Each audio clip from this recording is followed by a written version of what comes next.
Huh? It's required that matter. So it wouldn't matter. If you're gonna judge city, you better tell me what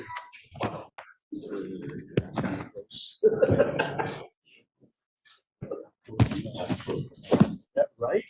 You know that. I know that. But you're at least you didn't say Monterey or something like Laredo, Oregon. You think up north is better? Like south. Forbidding. Hey. Angel says north is better than south. I can't disagree with it. All day long. He's not wrong. Oh, you guys are nuts. You guys are nuts. Hey, man, who's sitting here? Oh, somebody put that in mine too. All right. Keeping it Othello.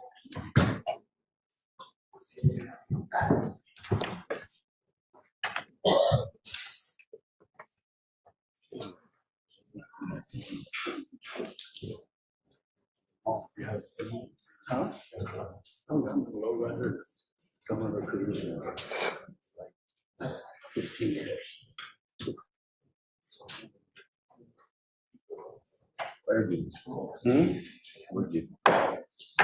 We'll call this meeting to order. If you please rise with me for a silent invocation and followed by the Pledge of Allegiance.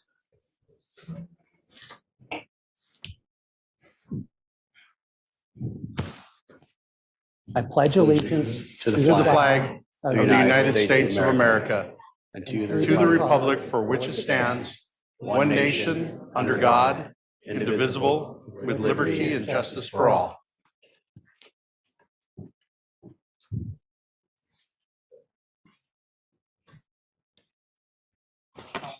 Thank you, everybody, for being here tonight. I know we got a full house, so we'll try to get through this as quick as possible. So right now is the time for public input. Now is the time to hear from our community. We welcome your comments, which are very important to us. Please go to the podium when recognized and give your name for the record.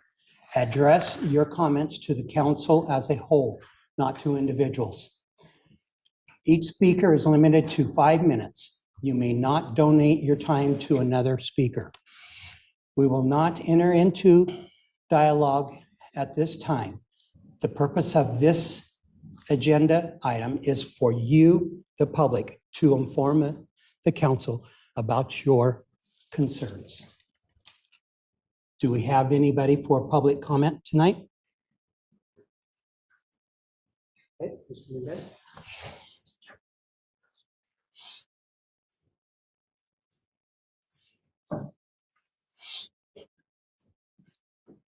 Good evening, everyone. I'm Jake Mendez Jr. I'm a civil rights activist, an ACLU Washington member, and an NAACP member as well, and a resident here of Othello. Having a hard time hearing you. Is that better? Better. All right. I just want to address the entire city council and the Othello Police Department. Awareness of an accident that happened on 4th and Main involving a woman that got hit by a vehicle over the weekend. And over a few months ago, I addressed the city council to have traffic light cameras to ensure the safety of the community. And rather, if it would be possible to get that in place, get that on the agenda, or maybe put it up for a vote for the safety of the community. And I had a good conversation with the administrator, 2 meetings that we had. And it's not importance of invasion of privacy, because that only welcomes criminal activity when we think that way. It invites criminals to target children, to target victims of kidnapping. You know, I can go further, but there's children here present, and I just want to be respectful of that. And I just want to say that what is the future from here on out to ensure the safety of the community here in Othello? Because I want to make sure that everyone's safe here in the community on Main Street. I want to make sure that these laws that are governed by those drivers are enforced. Because not everybody can identify vehicles, make models of the year exactly to a T. If, you know, a young child or a woman that doesn't know anything about vehicles, or a guy or anyone in particular were to get hit by a vehicle. And would we rather have evidence of what vehicle hit them or what vehicle tried to kidnap them or abduct them versus privacy that invites that criminal activity to where it opens that opportunity? So I wanted to address the city council and my social media platform on A.J. Mendez Media Productions. I'm gonna upload this video, but I just wanted to document this for the city council to ask you guys, what is it that you guys gonna do to enforce safety here in the community? And I think it's very important to have cameras around school zones, especially around high traffic areas, especially on Main Street. The importance is something that we need to address and spread awareness as a community to make this community more safer. But having the mentality that invades privacy, then that opens the opportunity for more criminal activities, for vehicles to get away. I even heard a report that, you know, a woman was abducted and taken somewhere and taken off from State Route 28 to Reynolds Road. And I'm gonna insert that audio clip in that video just for proof and verification of that in this clip. But most of all, we gotta be more serious of concerns about the safety of everyone's safety. And it's very important that we address that here in the community and those that are watching and those people that are behind me. Because I have heart and empathy for that one woman that got hit. You never know if that woman was pregnant. We don't know if that woman may have carried a child while getting hit. It seems like that we don't want to see for something to happen, but I'm addressing it to you now. To point out, and I wanted to give you this quote from the late Joe Madison, the Black Eagle, from Sirius XM Urban View, that he would say, "What are you going to do about it?" So I pose a question to you as a city council. When it comes to the safety of our children and community, be transparent with us for those that are speaking up with you, for those that voted you in here. The question I give to you from what the late Joe Madison has said, what are you guys going to do about it? This is a woman that got physically hit by a vehicle. And I want to address the entire board here across the room and ask you a serious question. What are you guys going to do about it? This is something that needs to be addressed. It's something that needs to be important. And just wanted to give you that. I appreciate it. Thank you for your time.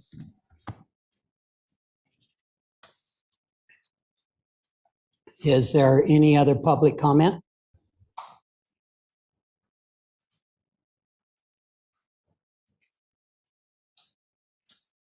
Good evening. My name is Jessica Mello. I know a lot of you know me, but I really try to stay out of this public light. But I wanted to talk a little bit about something that happened to my family and I on 4th of July. I'm sure maybe some of you have already heard an incident that occurred at the park. It was more than an incident. It was an assault that occurred by the chamber director, Jackie Wilhelm. And that's my main concern here. I'm a community member. I pay taxes here. I don't want to go to the park with my family and get assaulted, or someone in my family get assaulted over a piece of paper, that was handed to my daughter-in-law by Jackie Wilhelm. I think that the community needs to be aware of people like Ms. Wilhelm walking around the community threatening people with fines that she's not authorized to impose. So my concern would be, and I did ask Ms. Wilhelm, show me your authority to impose these fines, and she could not produce that. She got angry. We turned to walk away, and she grabbed my daughter-in-law by the arm. which is not okay. I don't care if somebody's breaking the law. You don't have a right to put your hands on people. That's assault. That's never okay. I hope everyone understands that. It's more than an incident, it's an assault. And I understand that we want to hold our community members to a high standard, but what about these nonprofit people? Do we hold them to the same standard? Do they follow the rules to the T? And is someone checking on that? And if not, is someone imposing a fine? Those are my concerns. I can tell you this, I myself will never support anything run by the chamber. My child will not, my son doesn't come to Othello very often. He's in the military, and this is his comment. This reminds me why I don't come back home. It was a very unfortunate event. I think it's more upsetting that the powers to be, so to speak, don't want to address these big issues. But it's not okay to assault people. And that's my biggest thing. You don't assault people. It's not okay to put your hands on people. I will tell you right now, my daughter-in-law, she wanted one thing, an apology. She didn't get that. It's unfortunate that we are dealing with people that are not, what's the right word I want to use? They're very emotional. So they get all these emotions and they let that take over the situation. That's not how adults act, and that's not how adults should act. And this is an individual that is well known in our community, puts on this big 4th of July event and other events. But I'm just saying, you don't get to assault people and people not know about it. And that's my biggest thing. I want the community to know the exact what happened. It's not an incident, it was an assault, and it's not okay. Thank you. Thank you. Is there any other public comment, or can we add? Can you turn on the speaker out there? There's quite a few people out there. Yes. And could we get somebody to ask if there's anybody out there really quick for, if there's public comment or anybody wants to make public comment?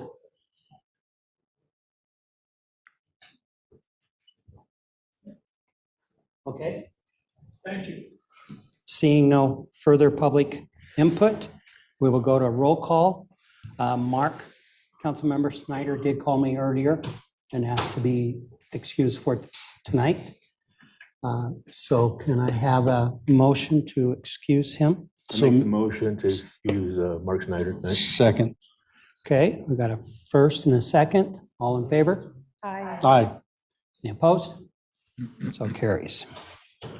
Okay, now we will go on to approval of the agenda. I motion to approve the agenda. Second. We got a first and second. Any further discussion on the agenda? All in favor? Aye. Any opposed? So carries. Consent agenda. Do we have a motion for the? I make the motion to approve tonight's consent agenda. Second. We got a first and second. Any further discussion? All in favor? Aye. Any opposed? So carries. Okay, now to what we are all here for tonight. The first one in is swearing in of Sergeant Martin Garza.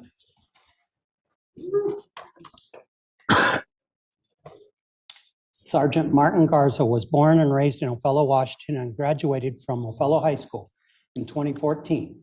Following high school, he attended Eastern Washington University, where he earned a bachelor's degree in criminal justice with minors in psychology and sociology. In 2018, Sergeant Garza joined the Othello Police Department in July 2020 and was quickly established himself as a dedicated, proactive, and highly motivated officer committed to serving the Othello community.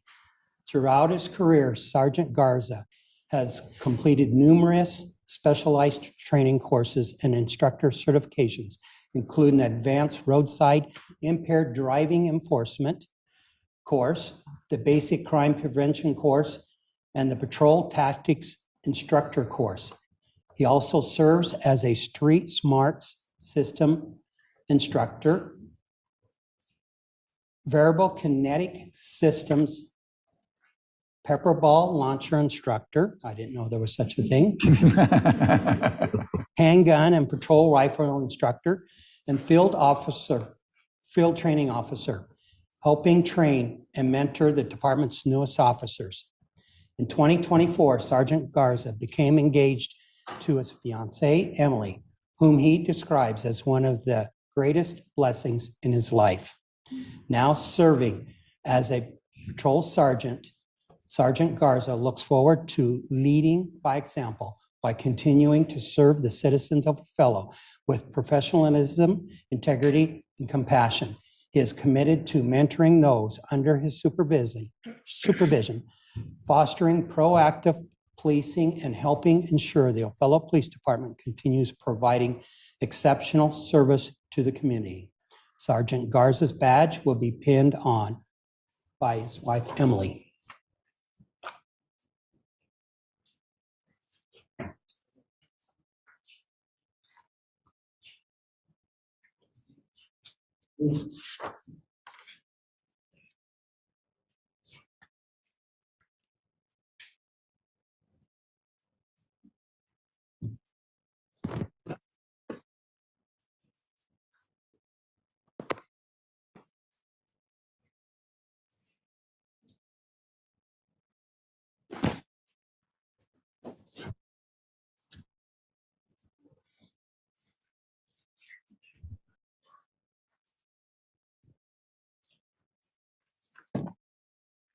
Sergeant, now I will administer the oath of office. So if you could raise your right hand with me and repeat after me. I do solemnly swear that I will support the Constitution of the United States, laws of the state of Washington, and the Constitution and laws of the state of Washington, Charter and ordinances of the city of Othello, and abide by the law enforcement code of ethics as adopted by the Othello Police Department. I will faithfully and honestly and impartially perform and discharge the duties of the the sergeant during my continuance as such, so help me God. And I'll have you sign.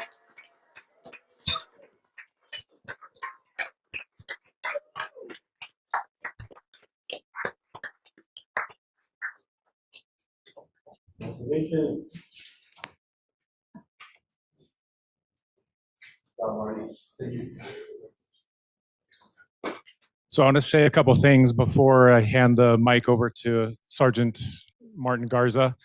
I'm just very, very, very proud of you. This is a high honor for me to promote my very first sergeant. And I want to thank all the friends and family that are here in support. It's really awesome to me. It means a lot to see this many people in the crowd for Assistant Chief Mendoza and Sergeant Garza. If it wasn't for you guys, we wouldn't be standing up here. From the support and love you guys have, I commend you all for that. It takes a very special and unique person to have a law enforcement member as a family member or friend.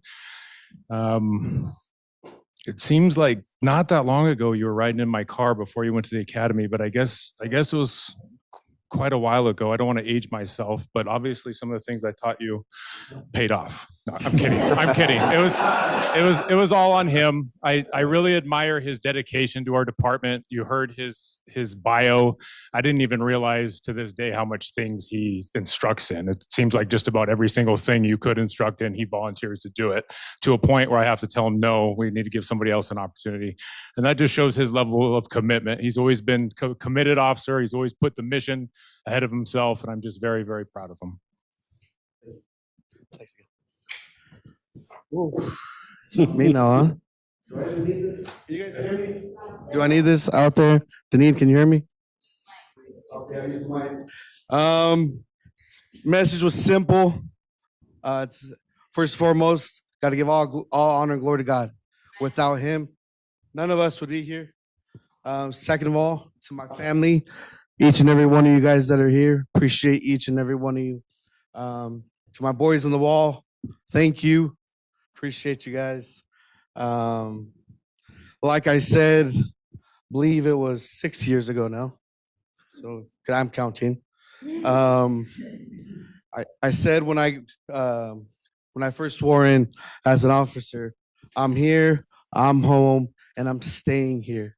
If this doesn't prove that to everybody in this room, I don't know what else will. I'm excited for our future, not only again with my promotion, but with Assistant Chief Mendoza and obviously Chief McFarland. Again, one more time, thank you guys. Appreciate you guys all being here.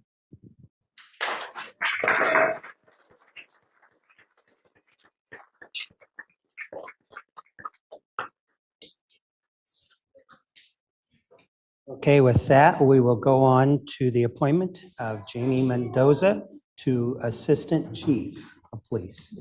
Assistant Chief Jamie Mendoza is a lifelong resident of Othello, Washington, and a proud graduate of Othello High School, class of 2000. He earned an associate's degree in criminal justice through Peninsula College. Before beginning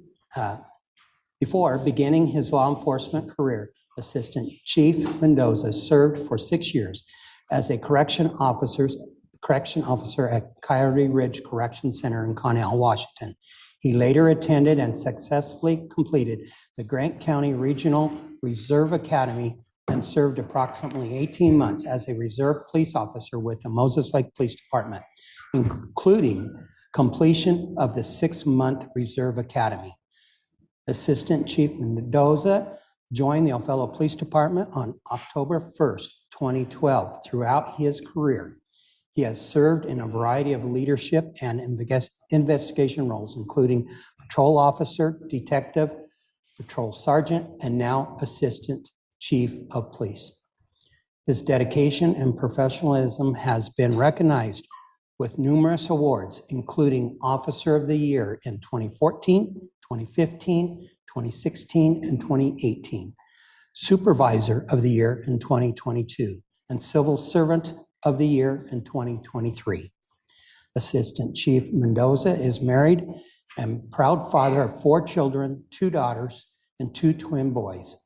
Outside of work, he enjoys weightlifting, running, and coaching his children's soccer teams. His long life commitment to Othello community, combined with his experience in leadership, reflects his dedication to servicing the citizens of Othello with integrity, professionalism, and compassion. Assistant Chief Mendoza's badge will be pinned on by his wife, Elizabeth.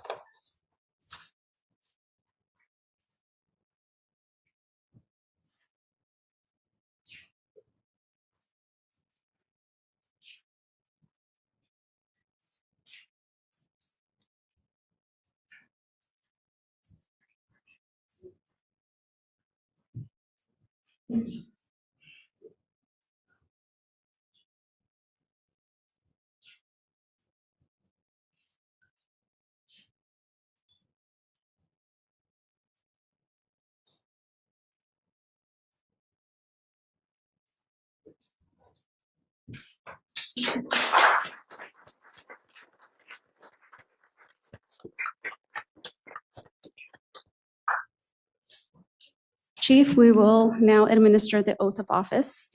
Please raise your right hand and repeat after me. I do solemnly swear that I will support the Constitution of the United States and the Constitution and laws of the state of Washington, and the charter and ordinances of the city of Othello, and abide by the law enforcement code of ethics as adopted by the Othello Police Department, that I will faithfully and honestly and impartially discharge the duties of the Assistant Chief of Police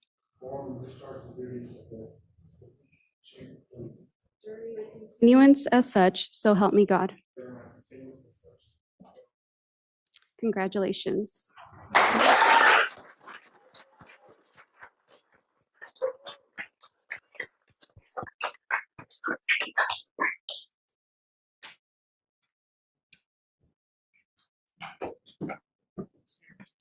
So I'll say a few words about Jaime here. He and I go way, way back. We worked in the prison together, I think, since 2006, 2008. So we've known each other a long time.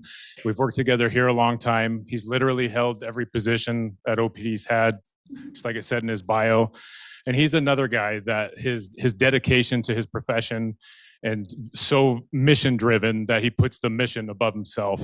And I want to share a quick story. I want to be careful because we have young kids in the audience, but it was a day against my better judgment. I was working an overtime shift for Sergeant Perez, and I got a phone call that somebody was shot in the hospital. And I don't want to share too many details, but somebody was shot point blank in the head. And the first person I called was Detective Mendoza at the time. And I remember on the phone with him, I called him. It was like a nicer day for that time of year. And I said, hey, what are you doing? Thinking he was probably barbecuing or something. He's like, oh, I'm completely sick. I've been on the couch. I'm puking, throwing up. I really don't feel good. And I could tell in his voice that he wasn't kidding. And he said, what do you got going on? And I said, well, hey, if you're sick, we'll take care of it. I got it. I'll find somebody else. And I told him what was going on. And before I could order him to stay home, he's on his way, and almost beat me to the hospital. At one point during the investigation, he was green, if that's possible. And I remember looking at him later on in the investigation. We were probably like 20 hours in, and his lip was literally quivering. And I was like, Jaime, like, maybe you should go home. And I learned after the second time telling him he should probably go home that I made a big mistake. And that the whole case, we worked 5, 6, 20-hour days in a row. And ultimately we arrested the guy and he got a guilty verdict. But that case always going to stick with me the rest of my life. And it just shows the caliber of person he is, that he puts his community and profession before himself. And he's done that for years and years and years. And I'm just very, very proud of him. Wow. First off, I'd like to thank Chief McFarland, Mayor Johnson, City Administrator Garza for not only believing in me, but for picking me for this position and giving me this opportunity. Thank you. I want to thank my spouse, my parents, all my family members that are here, everybody that's lined up over there. Thank you guys. I wouldn't get here without you guys, right? And my wife of all, she's been there from the beginning. She's lived it with me, so thank you. And Mom, hope you're proud we made it. And I'm from Othello. This is where I grew up. I graduated from here. This is my home. So I'm going to continue giving everything I got and serving everybody in the community as the Assistant Chief. So thank you. Thank you.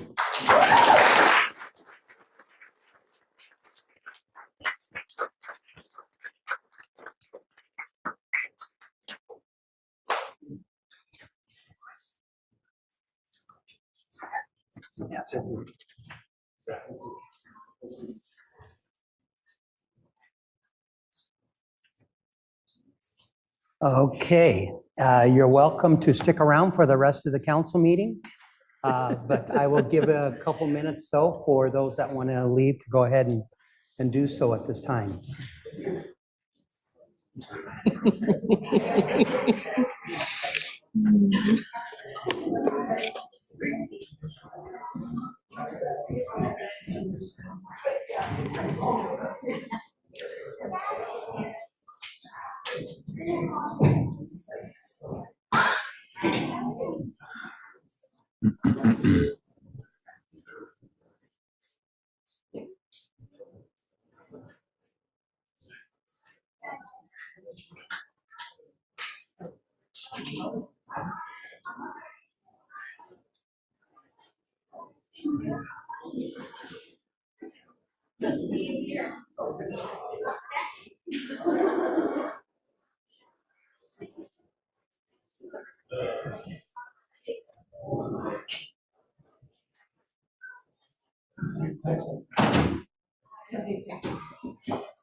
Okay, we will proceed with the meeting. The next thing on the agenda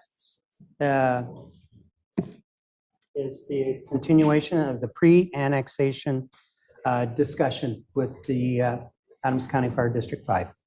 Aaron? Sure. Greetings and good evening to all the council members. Thank you for being here today. So the next item on our agenda is the continuation of the pre-annexation agreement. Just to review and recap, 2 council meetings ago, I did an update with the entire council during council meeting regarding the pre-annexation, its status and its process. And in doing that, I brought up the option that was proposed of potentially retaining the initial 65% levy that the city currently has.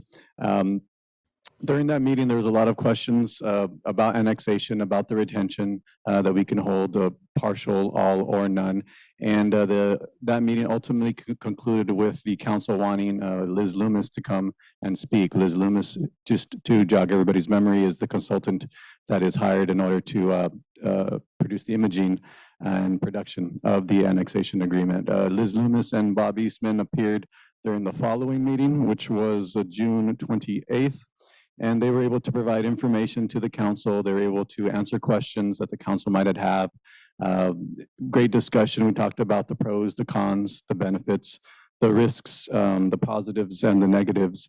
And also during that meeting, the council brought up the potential to have a separate ballot measure on the ballot as an option. I remember that being one of the options.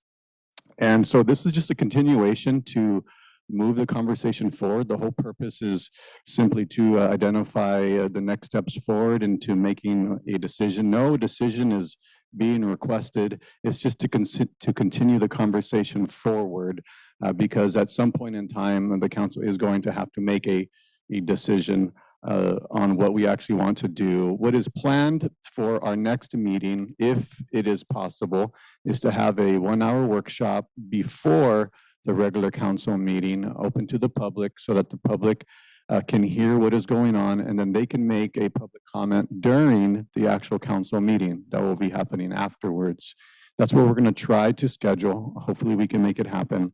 But with that, I leave it to the council for the discussion. I think this is an important topic. I think it's worth continuing the conversation forward to get us closer for the council making a decision. So that's what I have for this specific item.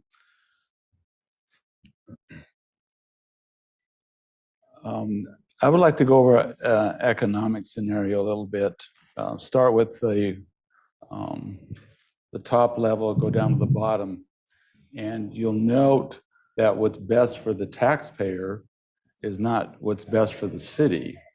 And that if we continue with what we're doing now, I as a taxpayer pay $2.21 per thousand to the city general fund. And on my tax form, nothing on there says fire department. It says I give money to the hospital, EMS, library, port. No money goes direct to fire protection. That money that we pay District 5 comes out of the general fund. So from a taxpayer point of view, if we stay with that, that is great for me. My taxes stay the same. Bad for the city because they were paying 65 cents per thousand, which is $895,000 out of the general fund to District 5. If we stay status quo, we will pay them $1.17 million and my taxes will not go up. At the bottom of that, we annex, and on my tax bill, all of a sudden, I see EMS, hospital, library, and fire protection, 90 cents per thousand, which on my house is $406. So that increases my taxes. The $221 I pay to the city per thousand will stay the same. So that's great for the city. That's a windfall to the city. They don't have to pay that 90 cents of 1.17 million, but to the taxpayer, it's worst case scenario. All of a sudden, I'm paying 90 cents more. Those are the top and bottom. Somewhere in between there is where we need to come out. If we charge our citizens 90 cents per thousand for fire protection and don't change the 221 we pay to the general fund, that gives a windfall to the city of this 1.17 million. But the highest tax increase for the taxpayers, and I'll probably get voted out of office. So, we can use that 1.17 million, we can put our pool back in operation. So I don't know, somewhere in between there, if we want to make it even to the taxpayers, we'll annex, see on our tax form, 0.9 per thousand, pay that as an additional tax, and we'll reduce the 2.21 that we pay to the city by 90 cents. Now that's the worst scenario for the city, because they're out that money that would normally go to the general fund. So that's, to me, as a starting point. We got the high and the low, somewhere in between there. We need to decide if we're going to annex. If we do annex, I think that 90 cents per thousand that it's going to add to my property tax statement is going to be there. So the question is, how much do we want to reduce that 2.21 cents per thousand that we pay to the general fund of the city? Well, I think the discussions had been that we would reduce it to 65 cents, which is what we have been using out of the general fund to pay for the fire protection. I think reducing it by 90 cents would be far more hurtful to the city than we could potentially manage. But that 65 cents that we are currently using to pay for fire protection, to reduce it by that. And then I don't know that we have more information about doing another ballot measure kind of as a lid lift or whatever. If we reduce that 221 by 65 cents, but then go back to the voters and say, will you give us 10 cents or 15 cents so that we can use that money specifically for the pool? Well, if you make no mistake, right now with our contract with District 5, we are paying you 90 cents per thousand. That's in the contract. So if you, yes, we are. If you reduce the what we pay to the city by 0.65, you still are not paying that 90 cents out of the general fund that we're paying now. And that's an increase of $325,000. Yes, but we only went up to 0.899 in May. We weren't Correct. paying that 90 cents before. Yeah, It was 65 up until May of this But year. when you annex, it's going to be 90 cents per thousand. Right. So, But to take 90 out of the general funds doesn't make sense. It makes sense to do the 65 because that's what we were using from the general funds. So that way the rest of the money that the city was always allotting for out of that $2.21 cents, they're only affected what that 65 cents was. Which is the same, which is the same. The rest with the 25 cents, that's what we're talking about putting on the ballot, plus whatever else we're gonna want to put on, which is, that should be the discussion tonight. Or are we gonna be is it gonna be both on one ballot, or are we just gonna do the tax increase for the? Chris, just jump right in. I don't like jumping right in. Actually, I kind of like following a little bit of process. So I will throw a number of things out there. One thing, number one, I want to start out with is, yes, we had a allocated number of 65 cents that we're using, but we have to be forthcoming that that 65 cents was not the total commitment that the city made. The city also bought equipment. And I think we have to let the citizens know that what they're getting includes that. So going from 65 to 90 sounds like shell shock, but we got to be very precise in saying, wait a second, we also made other commitments beyond that.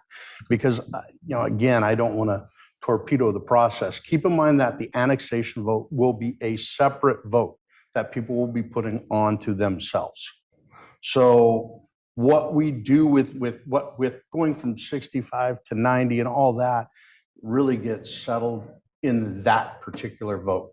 So how we make up different accounts in that, I think that's outside of that decision.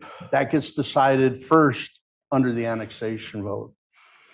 For areas beyond that, there are multiple mechanisms we can use.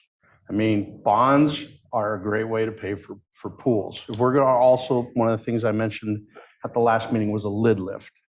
And I think the fire department was able to show that they could bring a lot of attention, a lot of support behind something like that.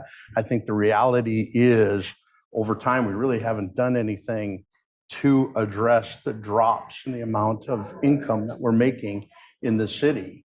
So a lid lift, I think, is a great way if it is justified with dedicated commitments. If we just said, hey, we want $1, we're probably going to get blown up.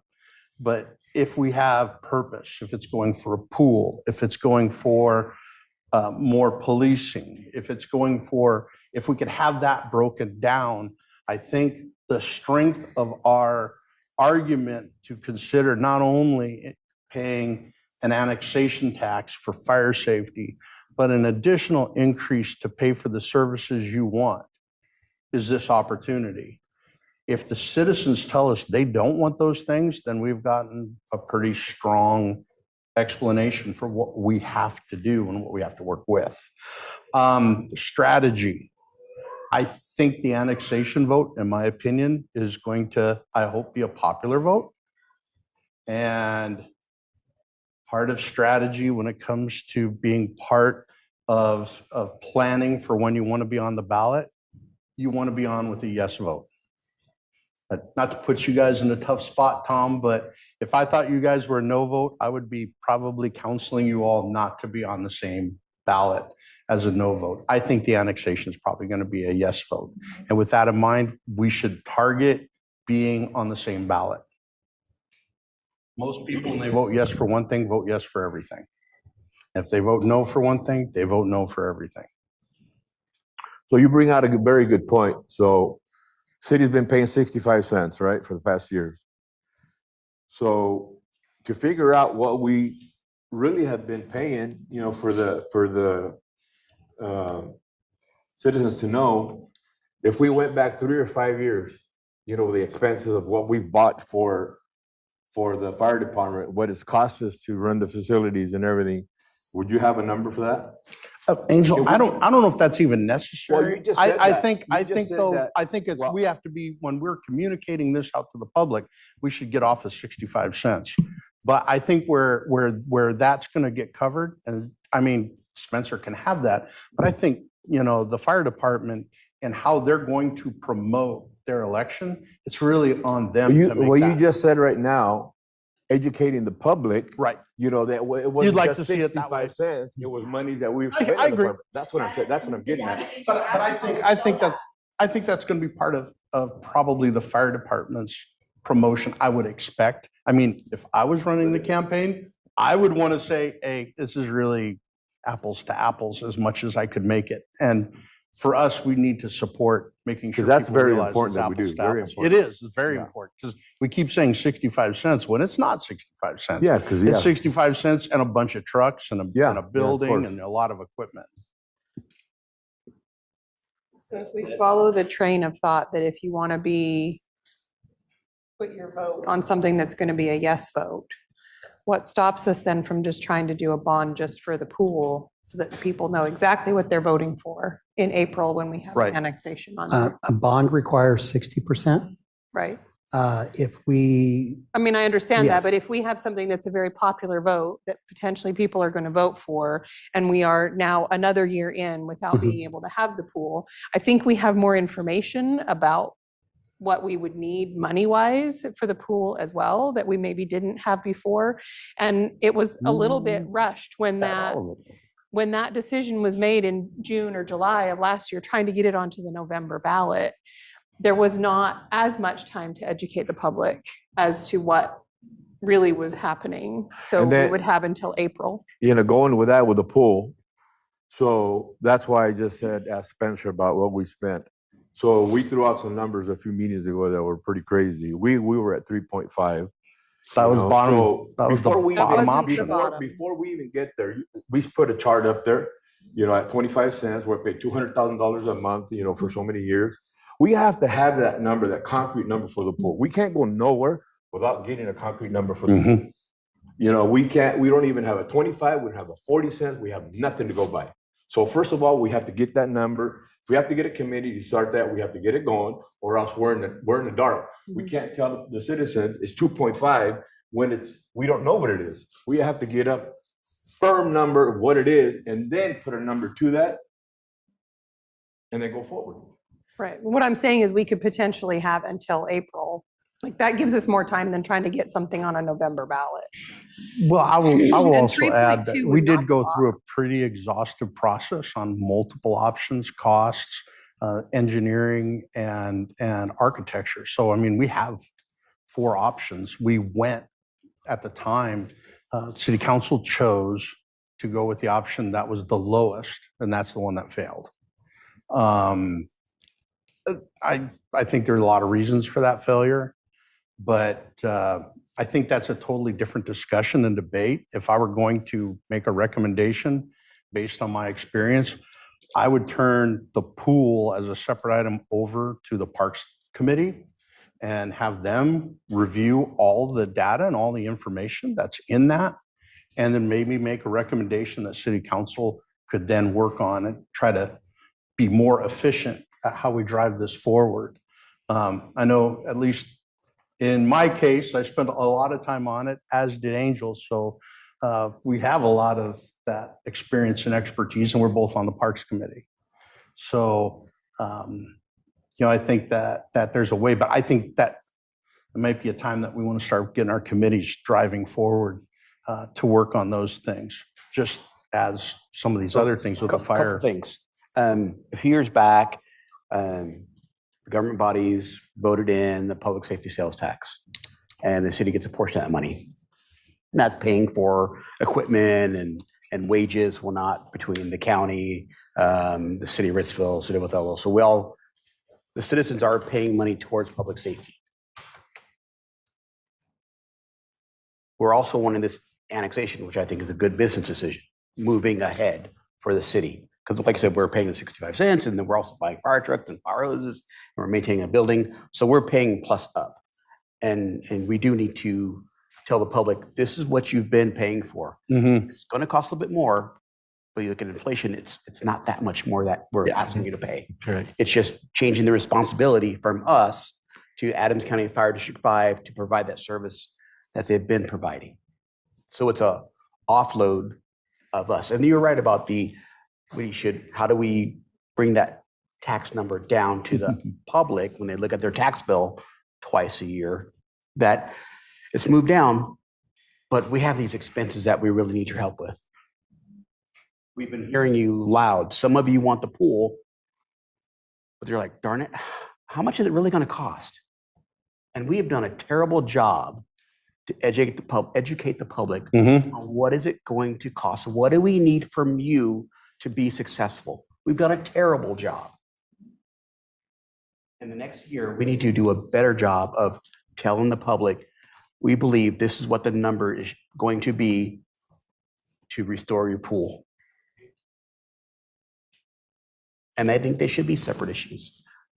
The annexation should be a completely separate issue. That's the lifeblood, life for the city. The pool, another separate issue. That's in the best interest for the future of the city. It's a meeting place. It provides opportunities for the individuals to exercise. It's a good thing. It's expensive, but it is a good thing for a growing city. So are you saying put both on the same ballot or just separate? Not that smart as to when to first. Because they were saying in our last meeting, put them both on the same ballot. But they So should it just sounds be like separate issues. you're going against that. I wasn't at the last meeting. Okay. Just what I've been over the last year, I've made myself smart on these issues. and looking at that, what we should have done better to educate the public. And I think it was rushed. The product that we gave them was less than desired for us to show the importance of it and why we need your dollar to reinvest in your city. I really like what what Councilman Barnes said, but I also want to kind of combine what I'm about to say with what Councilman Spore said. And we do have to be concerned about the bottom dollar, but we don't. Because as much as we are concerned about where that penny may lie, really what people want is value. And you're absolutely correct. We did a bad job of presenting the value of investing in Othello. And I think if we do a great job of that, people will turn out for it. I think, again, the fire department did a great job of showing that with their lead lift. You know, they showed people will pay for value. I think they're going to probably accomplish it again in their annexation work. It'll be a bunch of work yet, but it's still. And so we have to find a way to present value to the community, and hopefully the community will tell us that they value it enough to make that investment into the future. That takes a lot of work, a lot of planning. Fortunately, I think we have a lot of information that we can pull from to make this a lot quicker and easier.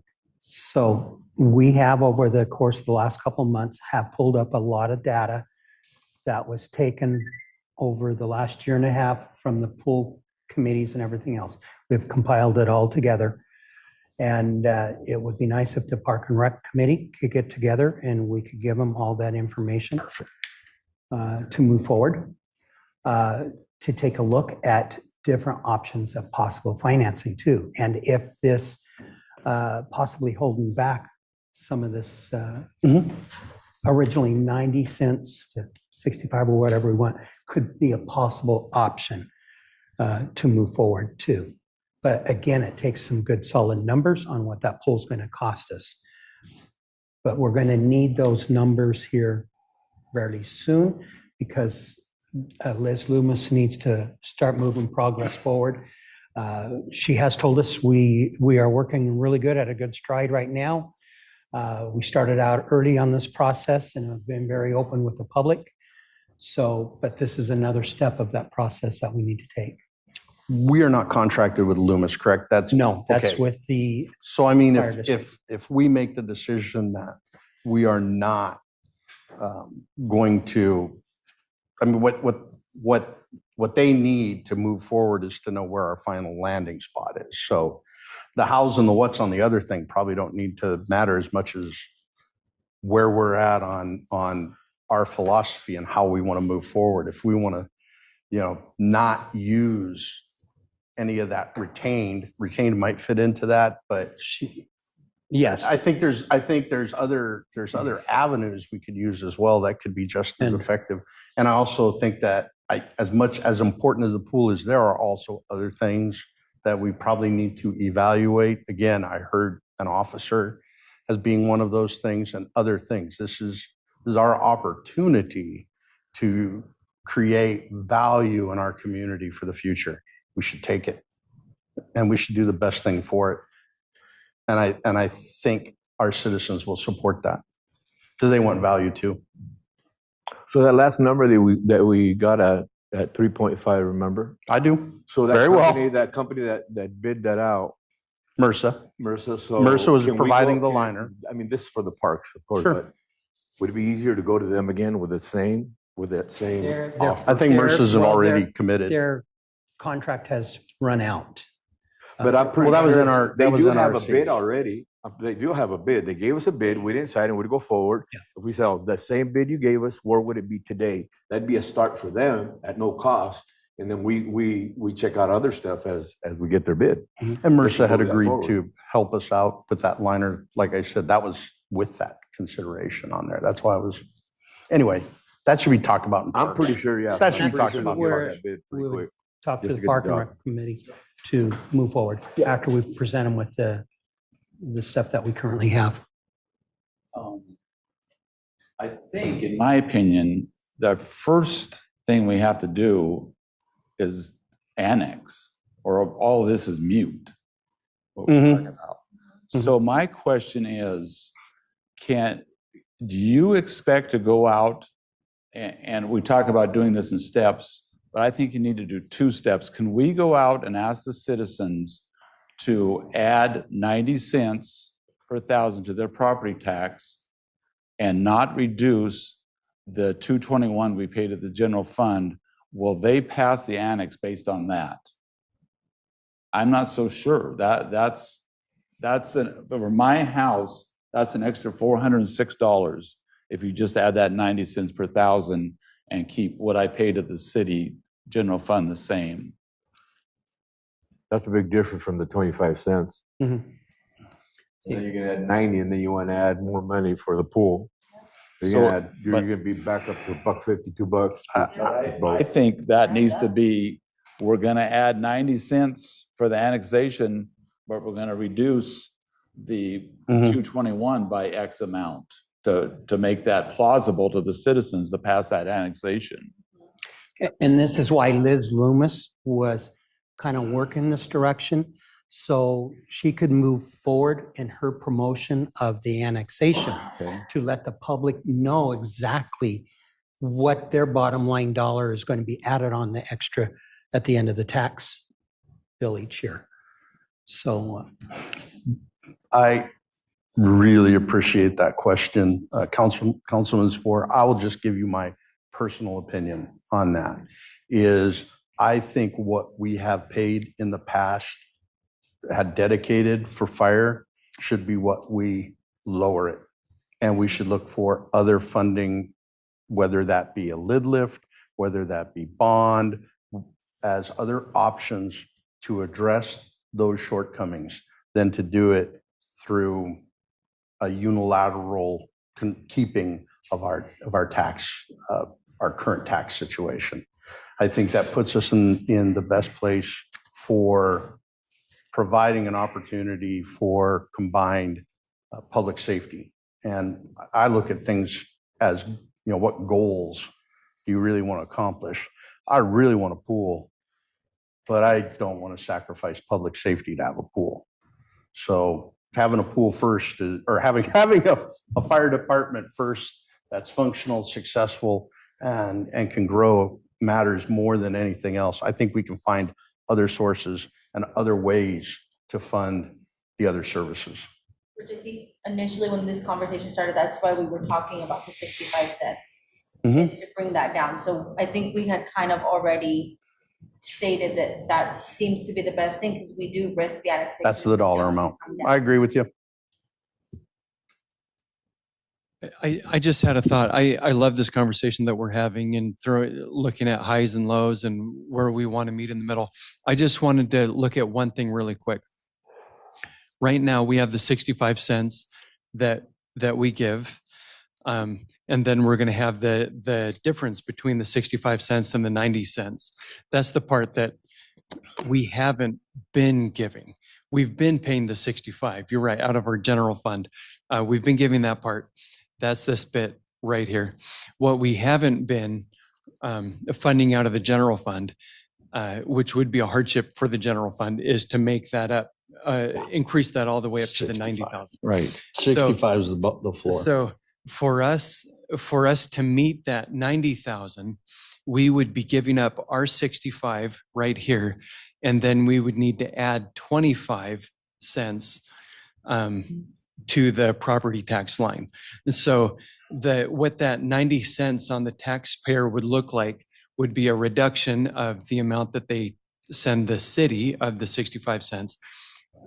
But then they would add that 90 cents. So essentially, the net of that is only adding the 25 cents 25, yeah. just to get a break even with the 90 cents, just for the fire piece. I just wanted to make sure that that part was clear. I think as it relates to budgeting and budgeting that we've done in the past, that we should keep the floor at 65 cents. I mean, that's what our budget is currently based on from the past. I think to try to make up that other 25 cents, I think that's up to the fire department to justify to the public that they need to pass the annexation. I think we do our part by setting the floor. No, it's going to be hard for me to go below 65 cents and support that. If we want to set it in a different place, that's fine, but that should be the floor. in my opinion. But understand that 25 cents per thousand difference is an increase in my personal taxes. Okay. And as I said earlier, people will pay for value. We do it all the time. I trust in the fire department to create that value. But the way I would look at it as a taxpayer is if the city is lowering that by 65 cents, I'm really only paying the 25 cents more. So for me, I'm only paying 25 cents more for fire services. That's how I look at it as a taxpayer. And I think that's a great way to advertise it. So that's an extra $112 to me. Yeah. Instead of the 400 something you're talking about.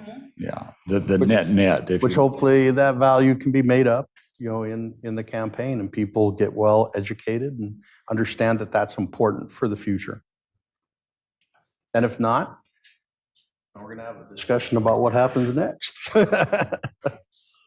like Tom that. won't be sleeping again. Yeah, we discussed that quite a bit. I like that. Just add the 25 cents and move forward. So that means, Spencer, if I make this right, the $221 per thousand, the city charges me now for the general fund through my property taxes, that will be reduced by 65 cents. So, yeah, I don't know exactly what it will look like, but that's the idea, that we would take that existing 65-cent portion out of that amount that you're referring to. Pay. Yeah. To the city. Then that piece would go to the fire, plus the other 25 that would be the new 25. That's essentially the increase. Hey, Ken, when we're talking about the fiscal impacts and all of these things and evaluating that, is there any committee that we currently have that reviews that? Or is that not reviewed by any particular committee? I guess I just set an arbitrary floor at 65 cents based on past. But even if this were to go to, if there is a committee that reviews that to make a recommendation, maybe even for our next council meeting, I'd be okay with that if it needs to be vetted further than what's been suggested. We don't have a specific committee where we've. So it's right here. Discussion. Yeah, we just skipped that and went. I remain right on to 65 cents. to the big committee, so to speak. And for the record, I'm for the annexation, and I don't mind paying that extra $100 if we tell the public it'll go to the pool, because I think it's atrocious. People have to drive to Connell to swim. That just irritates the crap out of me. Paying an extra $100 won't go to the pool, though. They get up You early can. and they have to travel Yeah. without all this busy harvest traffic going down 17. That's not a good thing for our kids. We got to get this done. Paying an extra 114 is Gotta us get giving done. that 65 cents back. So how are we paying for the pool? Because we're not keeping any of that back. If we keep it, if we do the whole thing on that money, on the 65 cents, then we can say we're not gonna drop it 65 cents. We're gonna use that for the pool. And that's a decision we could make. Right, but I'm just saying, if we're marketing it to the public that we're giving them their 65 cents back, so they're only going up 25 cents for fire service, then that's what it is. We don't have money for the pool Right. in that scenario. So that, yeah, the other option would be not to give them the 65 cents, keep it and then use it for the pool. Or a portion. Or portion of it is all that we would need. I guess, so here's I'm not actually super comfortable with that either. Here's my question. I think Angel's question about how much over that 65 cents that we're paying right now for equipment, trucks, those things is a valuable piece of this, because if you look at those estimated loan payments, if this is extra, right, you're talking about whatever, the 800 plus the 334, that's way more than any of these payments are over here. Is there a way that we just budget a loan payment, because we're not paying for fire equipment, fire trucks, the building, any of those things, because that is totally separate now, and we've given 65 cents back. Is there a way that we can just do a loan and budget a loan payment and do a pool? Those amounts, the amounts for the equipment and electricity, all that kind of stuff, if we're going with this number, like this one right here, 281, that would be a 3.5 million. We don't have, we haven't had expenses to that degree.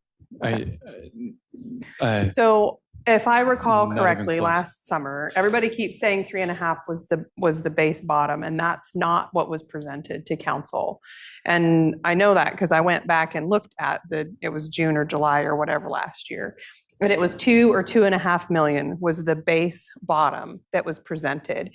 Council made the decision at that meeting to go up to the 3.2 because they felt like that was more fiscally responsible to move the pipes and refurbish the pump and refurbish the slide and those things, which I think was wise. I'm not saying it was not wise, but 3.2 was not the bottom. 3.5.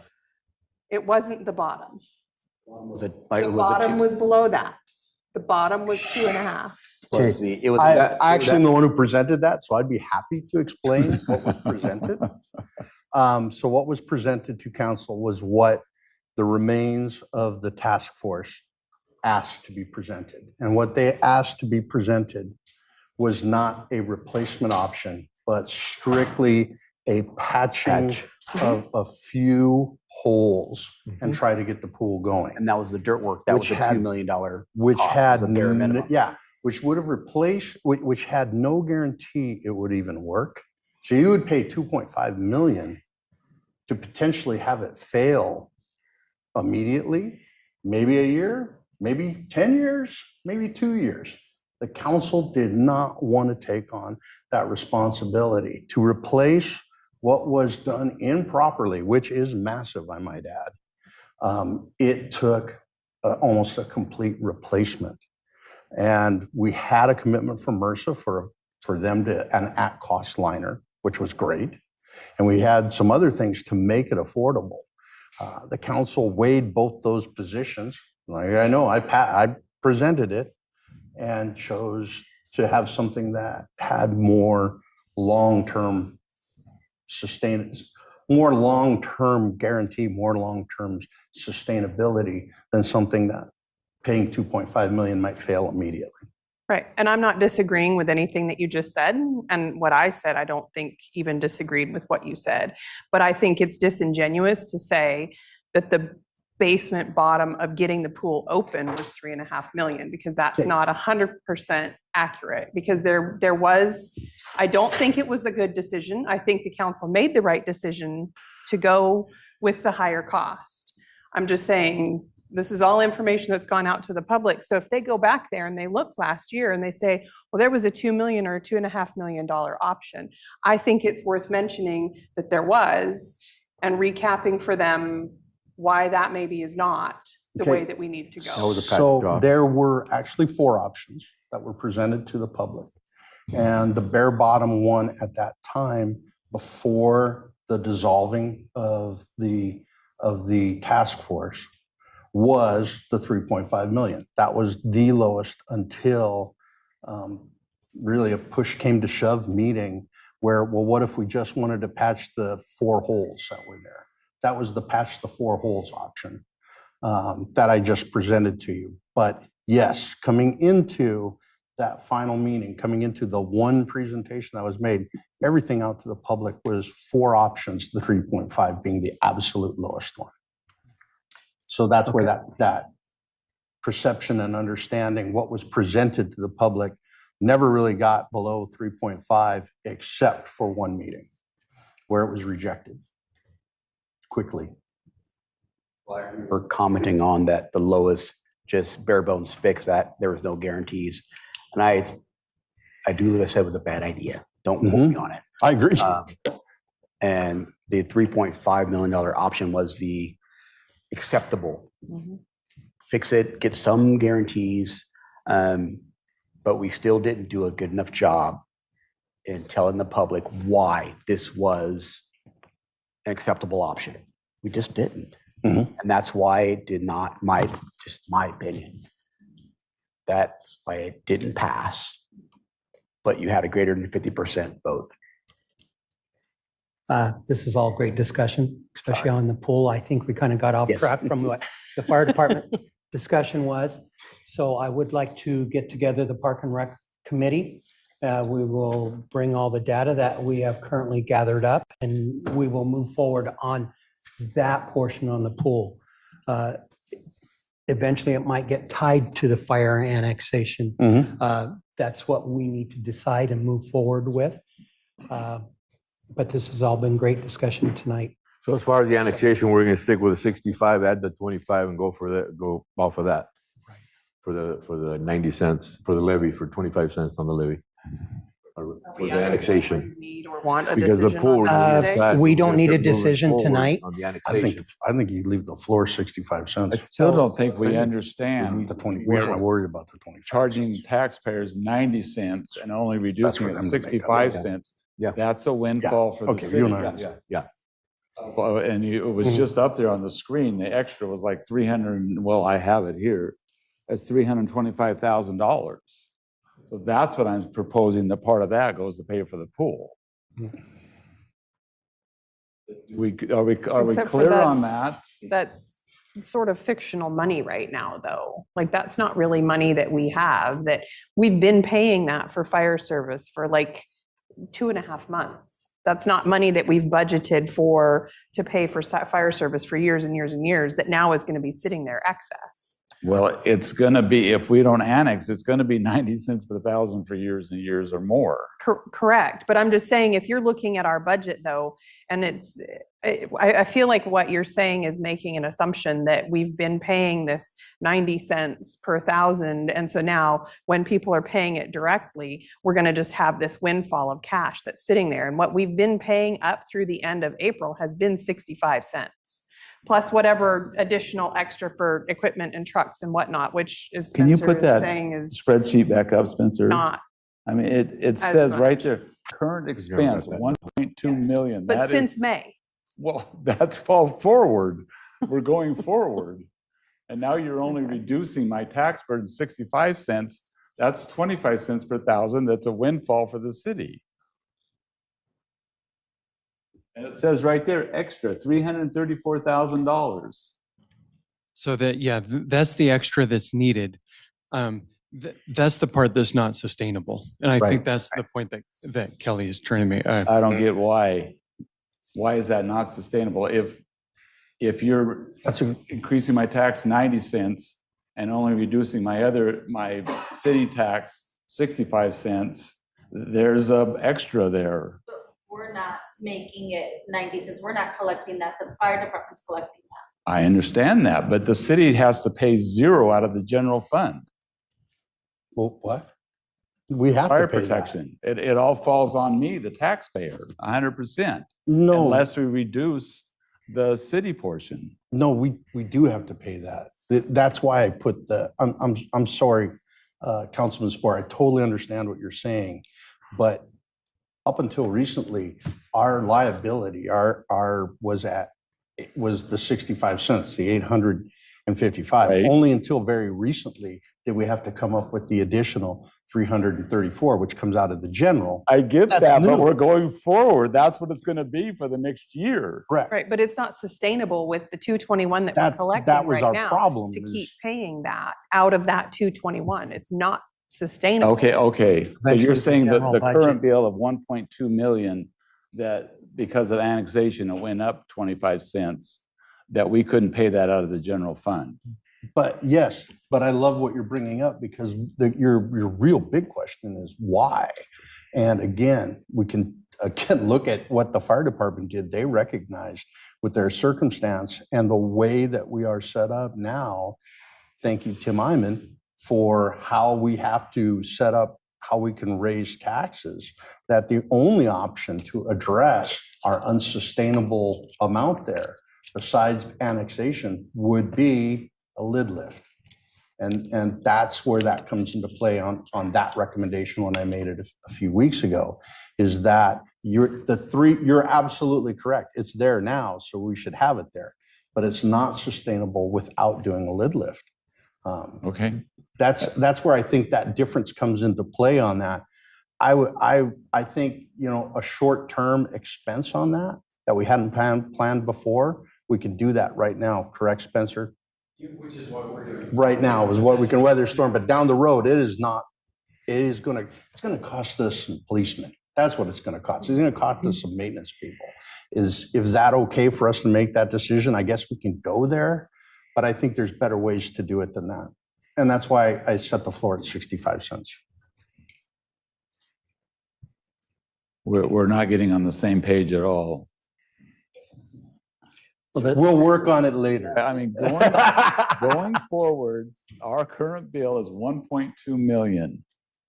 You know, we can discuss this over If a that's stick. 100% paid for by the citizens by annexing and charging me 90 cents per thousand, that's a 1.2 million windfall to the city because they don't have to pay that. Now we have to decide how much of that 1.2 million is going to be a reduction of city taxes. And instead of 90 cents, you're only doing 65 cents. So that leaves 25 cents that's a windfall to the city. If you want to make it. That's the part that nets against the expense that the city is seeing. That additional 25 cents to get us up to 90. Yeah. That's what nets that revenue that would be coming in. That's revenue that's not coming into us. Right, yeah. We're seeing the expense. Unless you do a additional lid lift. expense. But those two parts would net. Yeah, To- because the 65 we're already paying. What? No. 100% no. We are paying I don't care. This 65 cents is in the past. We are paying 90 cents per thousand for fire protection. And if you only reduce, if I pay 100% of that in additional taxes and you only reduce my tax to me by 65 cents, you're getting a 0.25% windfall. No, because you're paying 65 already. We're gonna charge you 25 cents more. That's you just mentioned a little bit ago. You're paying $100 more. So that 25 cents is going to the fire department to make it up to 1.2 million because they're getting $800-something thousand off the 65 cents. It's really easy math. Am I wrong or? No, that's right. Yeah, because that 112 is 0.9 to the fire department, which is going to be a separate tax item on my bill. That's going to be a $406 increase on my tax bill. You're going to reduce my city tax by 0.65%. That's $293. You're going to reduce my city tax. The difference in that is $112. That's going to be a windfall to the city. The city's going to make $334,000 extra dollars based on 25 cents per $1.3 billion valuation. So, Councilman Spohr, you're making an apples to oranges comparison because our trajectory, our long-term budgeting was set at 65 cents. Because of the recent change, we had to jump up. We were able to weather that storm, using however Spencer does what he does. But for long-term sustainability, I don't think we can do that without finding another source of funding, whether that be lid lift or other types. It's annexation. Well, annexation gets it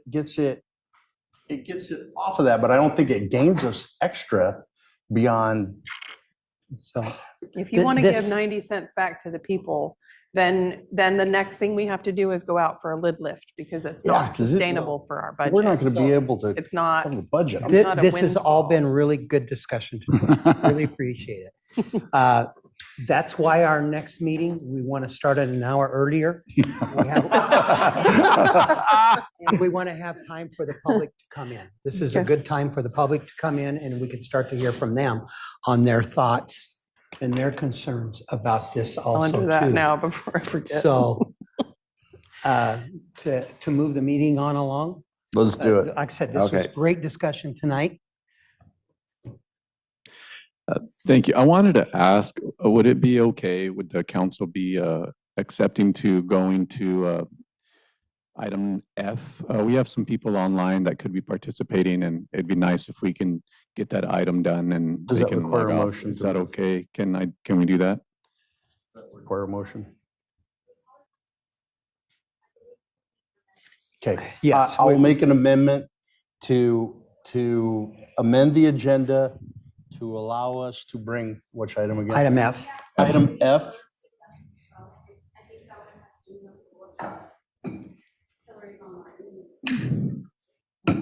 I'm sorry. B and E. So is the amendment not eligible to change the agenda at this point? Oh, is she there? Attorney present. I play one on TV. I can't hear Tanya, but I can hear the rest of you. What was the question? Hillary, I just wanted to confirm with you if it would be okay for the council to motion to make an amendment to the agenda at this point. We're trying to move item F up so that Brett with Zipley could present. Of We've course. already had him waiting for a while. Absolutely.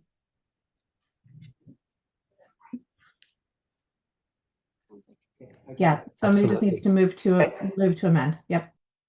Okay. Thank you. Chris, you started the motion? I will make the motion to amend the agenda to move item F up to our next item and then remain going forward with the rest of the agenda. Second. Okay, all in favor? Aye. Any opposed? Okay, so carried. So the next thing on the agenda would be adopt ordinance 1651, granting a 10-year franchise to NFC Northwest.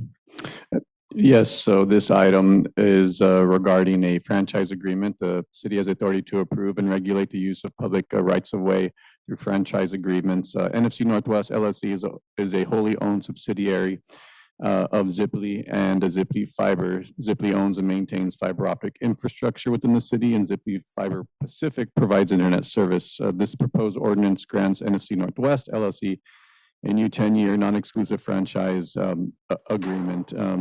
RCWs require 2 readings on this before adoption. Today is recognized as the first reading, and then it would be brought up again on the next meeting. We have a Brett Gailey from Zipley who can speak on this, and we also, like we've already know, have our city attorney Hillary Evans here. The agreement has been reviewed through our city attorney. So Brett, you have the floor. Okay, great. I don't think my video's turning on for some reason.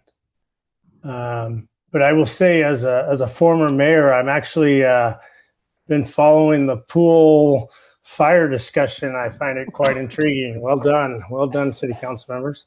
And also as a retired law enforcement officer, just congratulations to Sergeant Garcia and Chief Mendoza on great work done and accomplishments. Zipley Fiber went through some internal changes over the last year, and part of those internal changes is bringing on NFC Northwest LLC. We bring to you tonight a franchise agreement that would add NFC Northwest LLC to your city.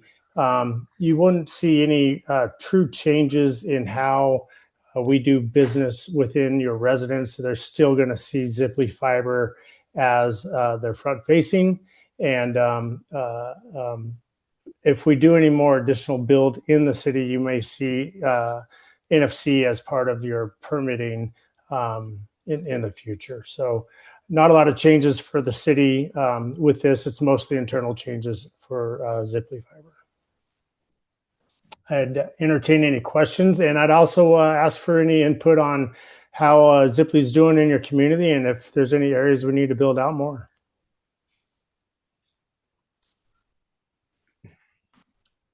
Good, Councilmember. Mark?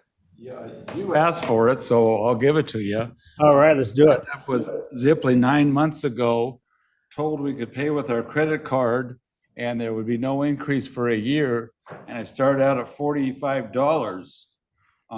Shortly thereafter, I was told I'd pay $5 more to use my credit card, and then they raised my rate $5. So I'm paying $55 now. So that's the input from one of the citizens about Zipley. All right. Well, maybe I can get a customer service person to engage with you, and maybe we can put some of that money towards the pool instead. There you go. Just found 25. We just heard it. Yeah. Is Any other there questions any? on on this? He's been allowed to turn the video on if he'd like to turn it on now. Oh, you got the video on? Okay. Oh, great. Perfect. Okay, is there any further questions or comments? Then I will entertain a motion to adopt ordinance number We're 1651. doing a There's not- motion no motion. today. I thought it was at the second reading was a motion. This is a first reading. That's what I thought. First reading. Yeah, Okay. this would be the first reading. First reading. Okay. Great. Okay.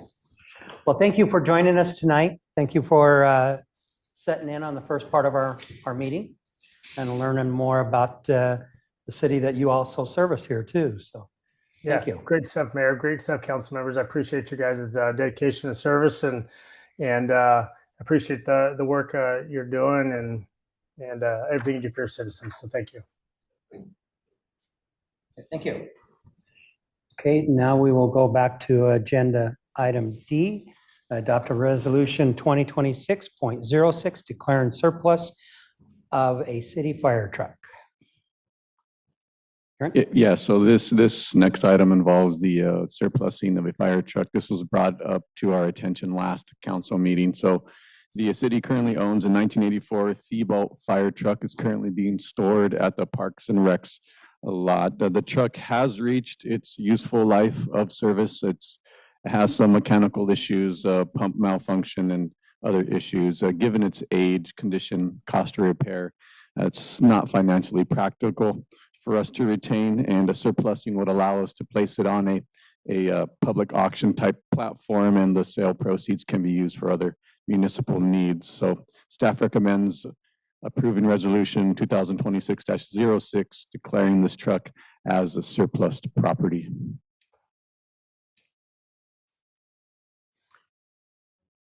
Do you have a motion? This was your idea, right? 3 weeks ago.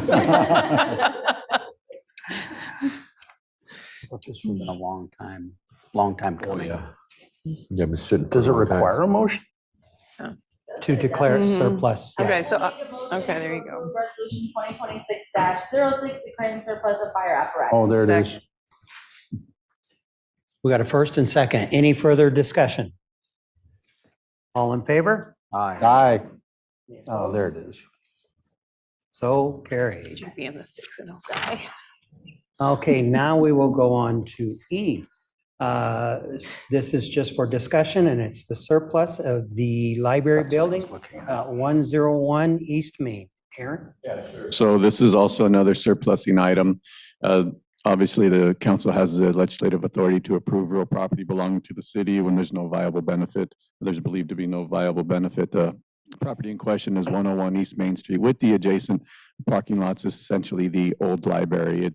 We currently own it. The building is aging. It does require maintenance. I've spoken with Public Works, and when it is occupied, they were having to go there about once a week to fix things or answer whatever calls that the library had at the time. We recommend the staff recommends declaring this property as surplus, and the city has received a property broker appraisal from Remax Northwest here in town for $646,723. If surplus, obviously the property would go up for sale, and those proceeds could be used to support community priorities. Just to keep some things in mind, if we do end up surplusing and selling, we can use, it could engage private investment and development for our downtown area. It could also attract new businesses, create job employment, expand our city's tax base. So overall, it could provide a greater benefit long-term by surplusing it and selling it over city retention. With that, I leave it up to the council. There's no motion being required. This is brought to the council for discussion with the consideration of potentially surplusing it at a later date. No resolution has been adopted or been provided to you all. It's an idea or option at this time. Yeah, I wish we could get $3.5 million for it for the pool. What does that mean? Yeah. We'll sell the fire truck and we'll sell the library. What else can we sell? I I would like to surplus it. I think it would be great if somebody could buy it and do something great with it, and it doesn't just turn into a building that is sitting unused. Yeah, I agree. It'd be nice to get it back in the tax rolls. Yeah. I don't see a downside. Hearing that, we can, for next council meeting, we can draft a resolution and bring it back up to the council for approval. Okay. Thank you. Is that something that could go in the consent agenda next meeting if we didn't have? It's a No. resolution, I think we. So it needs to be on. We might get some feedback before. I was we about to repeat say, I again. might get pulled off consent. I was just curious. Next is item G, award contract for the Kiwanis Park Trails project. Robin. This is a project that is tied to the splash pad. There's the splash pad in the parks trails. So it requires that city council awards it. On July 9th, the bids were open. City received 4 bids for the work ranging from $248,032 to $376,313. The engineer's estimate was $393,000, so these all came in much lower than the engineer's estimate. The lowest bid was $145,485 under the engineer's estimate. The lowest responsible bid was submitted by Granite Construction from Pasco, contractors in good standing with both Department of Revenue and Department of Labor and Industries, and is qualified to be awarded the project. Attached, you have the summary of the bids if you wanted to look at them. The original budget for this project was over $1 million, covered by LWCF grant and $158,000, $120 in city matching funds. So this is where that grant is for the splash pad and the trails. So currently we have $384,640 available for this part of the project. So the staff recommends that City Council award the project to Granite Construction Company at the bid amount of $248,031.73. And that's our motion. So the original agenda memo, we had a typo. It should be Kiwanis Park Trails Project, not the futsal court project. What am I actually getting for this 240,000? I don't understand. So the trails at Kiwanis Park, there's been a lot of root damage. They're really in rough condition. So they're going to grind the existing asphalt and relay it, as well as put in lighting. So there will be additional lighting. So that whole trail will be lit. We're going to widen it too, aren't we? A little bit? I don't believe so. I'm not exactly sure how wide it is right now, but it's going to be 8 feet because when we were looking at the engineer's estimate to go the full 14 feet, it's a way more expensive. We spent much more on the splash pad than we originally had planned. So then we have to reduce the width. I thought there was a conversation that we had to narrow the paths. Correct? This is that project. I don't think we're narrowing it. It's narrowing it from the original design. So originally when we went out for the grant, it was at 14 feet. And we're dropping it to 8, which I think is really close to what it is now. Yes. And this is all going to be eventually funded by a grant, but this is the first process. So, Chris. I just also want to add kind of a point of interest on that trail, why that trail is important. All the damage is absolutely true, but the other thing that's important about that trail is during this time of year, this is the most shaded trail in the city for public use. So this is where actually a lot of people walk so they can actually walk in comfort. So Kiwanis Trail is pretty critical to a lot of people for getting out and staying safe. So doesn't this park technically close at dusk? That's why the shade's kind of important. Putting a lighted path in for a park that closes at dusk? It closes at 10 o'clock. 10 o'clock. So come September, it's still open. I mean, and lighting's great for safety regardless. Yeah, lighting up that park's not a bad thing to do. Vandalism and stuff up there fairly It recently is, I mean, too, right? at nighttime when you pass through that, it is pitch black. I mean, without those little bit of spotlights here and there, you can't see through that park. So a lighted pathway would be amazing. Yeah, especially for the winter, you get a lot of usage out of it. It's like a good opportunity for someplace for our e-bikes to race through. Yeah, it'll be a nice newly paved path for all the electric. So my final comment is, so bottom line, I'm paying $250,000 for a walking, riding path through the park. With lights. With lights. Actually, Walking the and city riding. is not paying anything for a lighted path through Kiwanis Park. LWCF is paying for. Okay. There you go. I motion to award the Kiwanis Park Trails project to Granite Construction Company in the amount of $248,031.73. Second. We got a first and second. Any further discussion? All in favor? Aye. Any opposed? So carries. Okay, we will go on to unfinished business. So originally, we had planned to open and present bids for the animal shelter. The day that that was supposed to go out, we lost power and internet and everything. So in order for us to put bids out, they have to be out for a certain amount of time according to bid rules. So we could not do that. So it is being open on July 23rd, and it will be available at the next one. So that's already out. But yeah, it couldn't come before tonight. Okay. Any other unfinished business? Nope, that was all I had on my. Another. Yes, you can. Go Okay, ahead. so because we lost power, we are now looking for a used generator. So just so you all are all aware that there has been some conversation started about having a used generator for the Public Works building so that we can purchase that so we don't have the same situation. Okay. Question about other than, so the need for emergency backup power for the Public Works building, is that due to a critical infrastructure need or just a desire to maintain power? No, it's critical infrastructure because our SCADA system is on there, which is what runs our wells and our pumps and our reservoirs. That's a very good reason. We will go on to new business. 2 weeks ago, I was at the AWC conference with Mayor and with Administrator Garza, and I attended a really interesting lecture about financial responsibility and monitoring city finances. And I will say, I was very happy with the people that we have looking at our finances at our city when I listened to a lot of the questions that were asked during that lecture, because there's a lot of really not great stuff happening elsewhere in the state. But I'm on the finance committee, and I understand that that gives me a little bit more access to being able to see a lot of things that the rest of council doesn't see.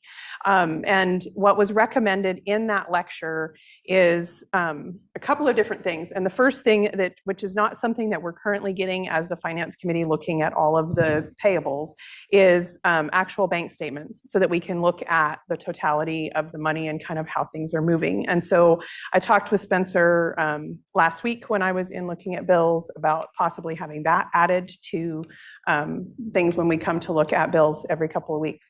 The other thing that was recommended is that something, whether it's a quarterly statement of budgeted to actually spent or something, go to the entire council, because all of us are responsible for the money.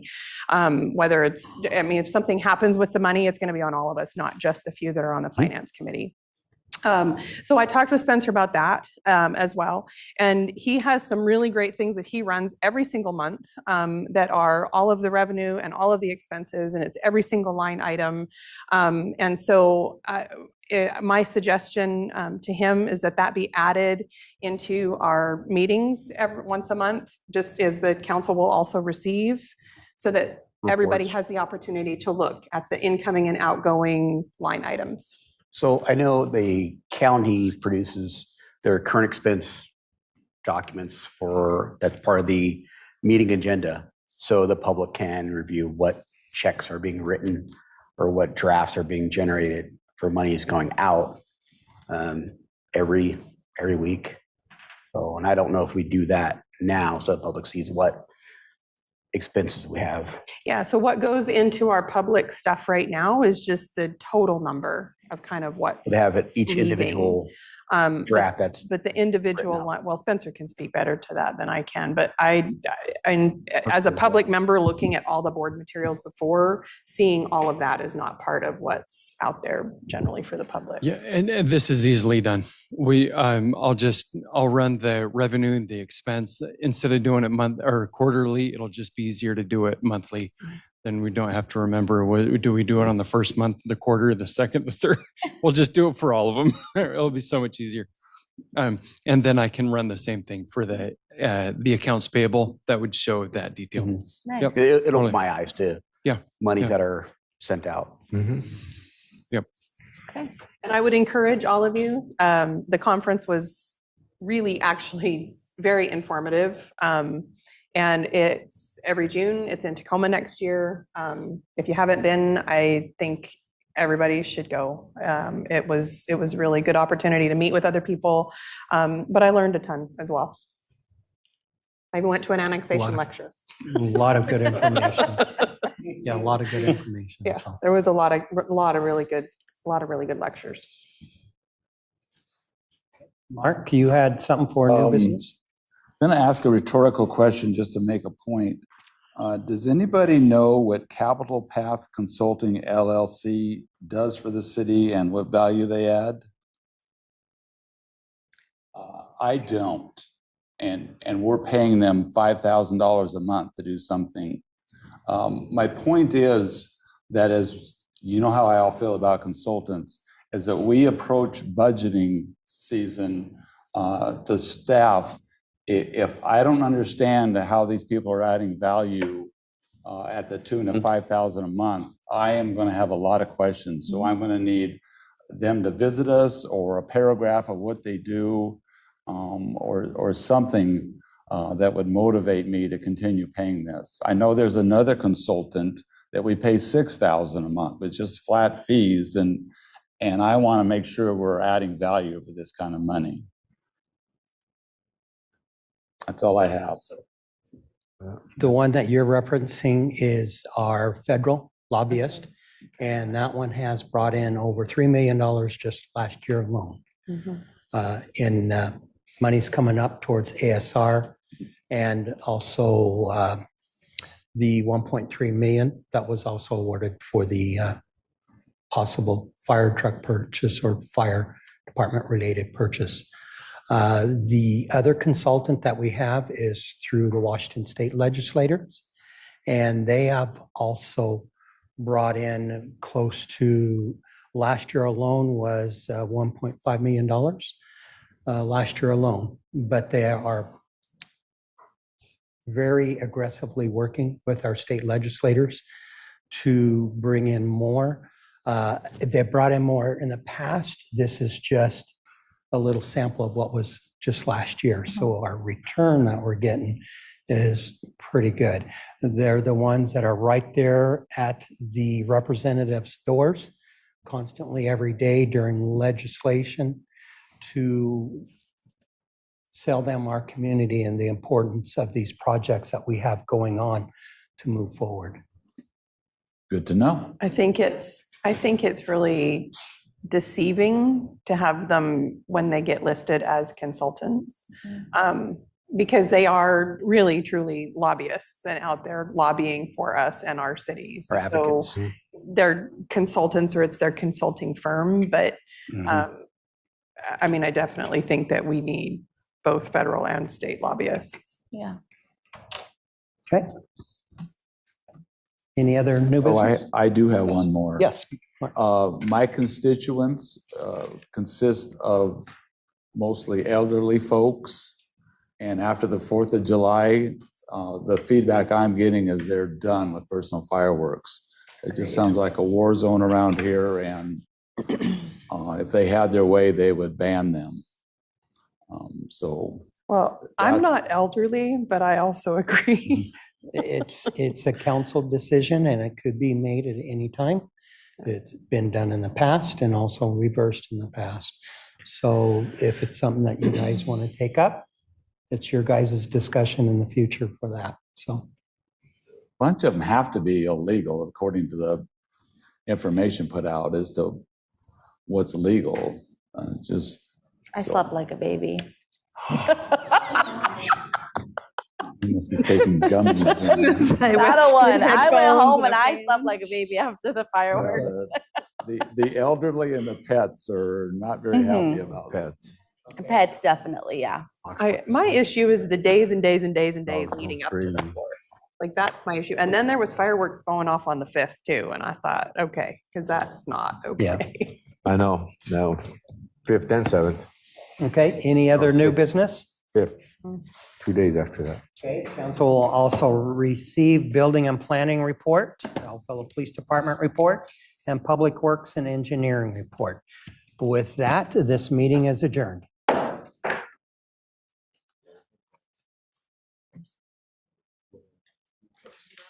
See you in the morning, Brent.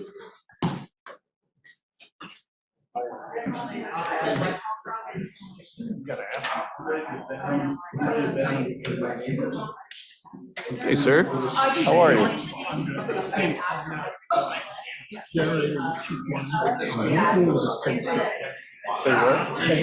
I don't know if you've ever been in there. I'll take a look. But usually, and I've been there lots of times over the years, and usually they have, it's a disconnect and that it's gonna cost you money. The generator, you can pick those up, but they're pretty reasonable, and they have good use. Okay. At State Circle. If you can get a hold of the disconnects, that's where your Write that down. your money's gonna be. State surplus. The one we have out here on the west side of the building. Yeah. Yeah. On the southwest side. Take a look at that and get an idea, well, you probably but get an idea of how that's connected in, and that's, that's kind of what happened. Thank you. Okay. Okay.